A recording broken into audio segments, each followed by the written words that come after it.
Okay, you asked, and this morning we have answers. Dr. I and Dr. J are here to give you some insights on those burning health questions you've been wondering about this morning.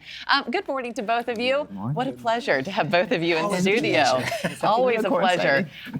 My team and I were talking about this one yesterday, so let's just get straight to it. Cracking your neck and cracking your back when you feel muscle tightness is a great way to relieve tension. And I'm going to have to say, I feel like, based on what my mom told me growing up, it's got to be false. Your mama's always right. Yeah, When you crack your, and I'm a neck cracker, I am, but when you crack your knuckles, you're hearing the gas being released in the joints. And that's actually okay.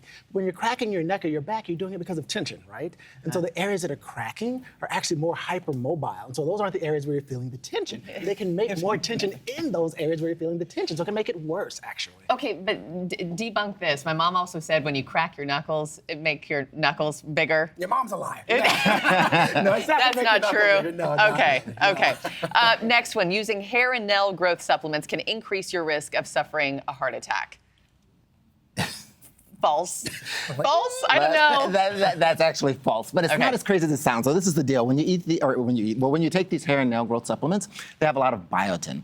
What biotin does is it masks certain markers in your bloodstream that are elevated when you have a heart attack. So when people go to the ER, they think they're having a heart attack. We test for these things called troponins. If you're taking these hair and nail growth supplements, it masks the troponins, so we may miss a heart attack. So as crazy as it sounds, I tell people, if you think you're having a heart attack, you're having chest pain, you go to the ER, you're taking these supplements, tell them, I'm taking these supplements so that they can do additional testing. So it won't cause a heart attack, but it can cause you to miss one. Okay, really good to know.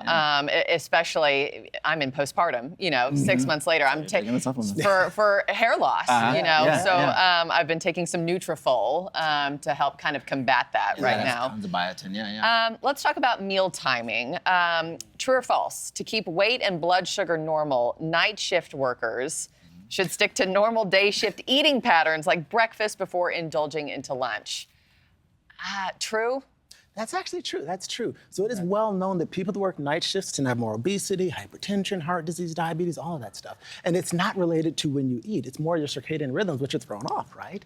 And so when your circadian rhythms are thrown off, you have more insulin resistance. So what they recommend is when you're at work, fast, or if you're gonna eat, just have a small protein snack, but eat dinner at the normal dinner time, eat breakfast at the normal breakfast time, fast while you're at work. Okay, so I fast while I'm at work, but I have my last meal at about 2 or 3 o'clock. If you're supposed to stay on track, is it bad to have dinner at regular dinner time and then immediately go to bed at 6:30 when I need to go? You want to give it an hour or two. Give it an hour or two before you go to bed. You don't want to go to bed on a full stomach, but otherwise stick to those normal meal times. Okay, good to know.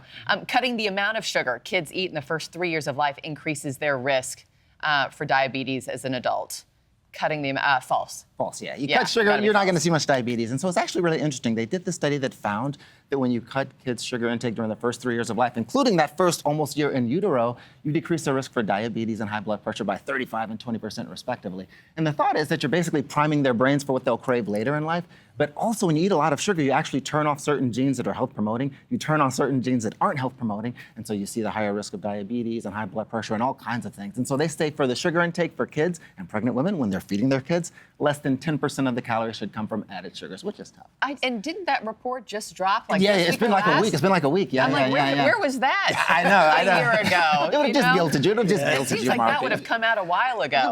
You would think. But you would think. But I think people are understanding more and more the effects of diet on what they call epigenetics, which is the effect of turning genes on and off. And so I think that's kind of what led to this study. Okay, fingers crossed. I had about a box of Junior Mints a day for 9 months.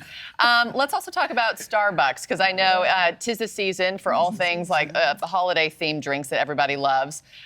They were released on Thursday, a new holiday lineup. There are actually, true or false, there are actually some healthier Starbucks holiday options.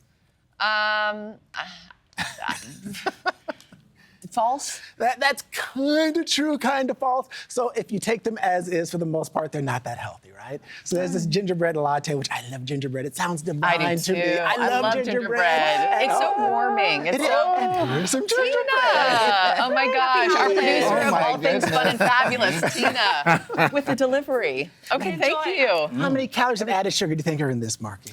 How many calories? Let me go with 450. Okay, about 310 to 350. Okay. And about 33 grams of added sugar, which is about 8 grams more than you'd have the entire day. So as is, not a great option to do on a daily basis. But I bet it's delicious, right? Yeah. You like it? Can't do it on a Just daily. silence, Idris. Silence. Let us enjoy it. There's some things you good. can do. There's some things you can do. You can go for almond-based milks, right, instead of the full-fat milks. Go for stevia. Go for the low-fat vanilla syrup. Reduce your pumps of syrup and flavor. So some things you can do. But as is, And you can just ask them to do all of that for you. Just one pump of this, They'll look no at you a pump of little that. funny.